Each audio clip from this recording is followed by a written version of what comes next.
Hello guys, welcome to my channel पर first time आए हो तो चैनल को सब्सक्राइब कर देना। चलिए स्टार्ट करते हैं, देरी नहीं करते हैं। आज हम लोग यह दंतुरित मुस्कान कविता का आशय भावार्थ जानेंगे कि क्या है इस कविता में। जो इसके कवि हैं हमारे नागार्जुन जी। चलिए स्टार्ट करते हैं। प्रस्तुत कविता यह दंतुरित मुस्कान के कवि नागार्जुन जी हैं। यह दंतुरित मुस्कान कविता में कवि ने एक बच्चे की मुस्कान का बड़ा ही मनमोहक चित्रण किया है। कवि के अनुसार एक बच्चे की मुस्कान देखकर हम अपने सब दुख भूल जाते हैं और हमारा अंतर्मन प्रसन्न हो जाता है। कवि ने यहाँ बाल अवस्था में एक बालक द्वारा की जाने वाली नटखट और प्यारी हरकतों का बहुत ही सुंदर वर्णन किया है। इस कविता में छोटे बच्चे की मन को हरने वाली मुस्कान को देखकर कवि के मन में जो भाव उमड़ते हैं उन्हें कवि ने कविता में अनेक बिंबों के माध्यम से प्रकट किया है। कवि का मानना है कि सुंदरता में ही जीवन का संदेश होता है। इस सुंदरता का विस्तार ऐसा है कि कठोर मन को भी पिघला देती है। आप लोग देख सकते होंगे, बहुत ही इजी तरीके से मैंने इसका आंसर लिखा है आप लोग को, ताकि समझ में आ जाए। चलिए आगे देखते हैं। कहने का तात्पर्य यह है कि कवि उस छोटे बच्चे की मुस्कान को अपने जीवन की सुंदरता बता रहे हैं और उस छोटे बच्चे की मुस्कुराहट को इतना प्रभावशील बता रहे हैं कि अगर कोई कठोर हृदय वाला व्यक्ति भी उसकी मुस्कुराहट को देख ले ना, तो वह भी अपने आप को मुस्कुराने से नहीं रोक सकता है। इसमें कवि बता रहे हैं कि उस बच्चे का मुस्कुराहट इतना ही सुंदर और भावप्रिय है कि कोई भी आदमी जो बहुत दुख है, हताश है, जो बहुत उदास है, वो अगर उस बच्चे की मुस्कुराहट देख ले तो वो भी मुस्कुरा देगा, वो भी अपने आप को नहीं रोक पाएगा।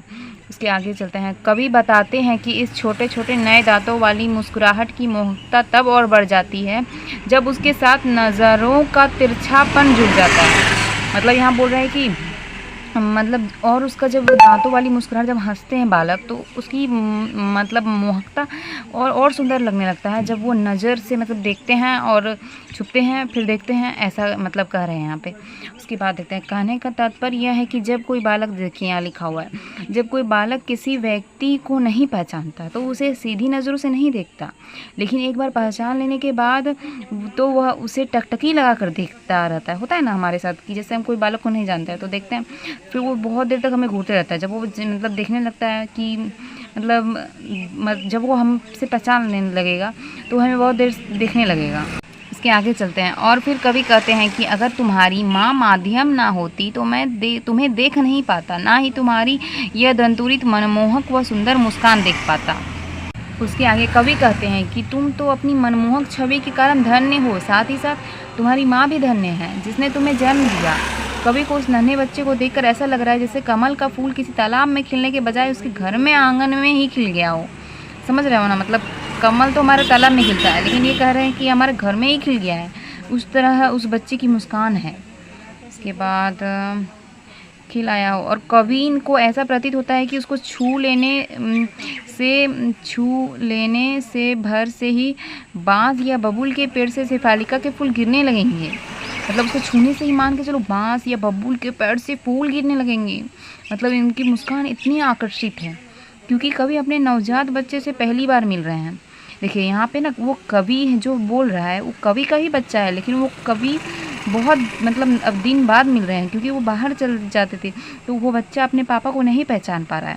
आगे है, बता रहे हैं आपको। पहली बार मिल रहे हैं तो बच्चा अपने पिता यानी कवि को पहचान नहीं पाता। देखिए, बच्चा अपने पिता यानी कवि को नहीं पहचान पाता, लेकिन कवि को इस बात का अफसोस नहीं है।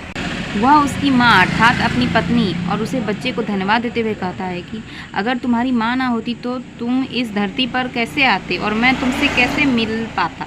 यानी माँ नहीं होती तो तुम्हारा जन्म कैसे होता और मैं तुमसे कैसे मिल पाता और तुम्हारी यह मुस्कुराहट कैसे देख पाता।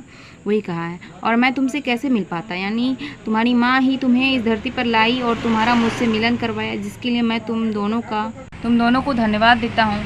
कवि अपने काम से अक्सर अपने घर से दूर रहते हैं, इसीलिए बच्चा कवि को अपना पिता ना समझकर एक मेहमान समझ रहा है और पहचानने की कोशिश में उन्हें लगातार देखे जा रहा है।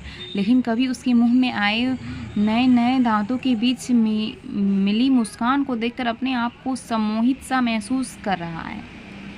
देखिए गाइस, आप लोग को बता दिए, अब आप लोग नोट कर लेना और इसको ध्यान से पढ़ लेना, समझ में आ जाएगा। मैंने शॉर्टकट में बताया, मेरे पास टाइम नहीं है इसीलिए। Thank you so much. Channel को सब्सक्राइब कर देना, कमेंट पे लिख देना कैसा लगा।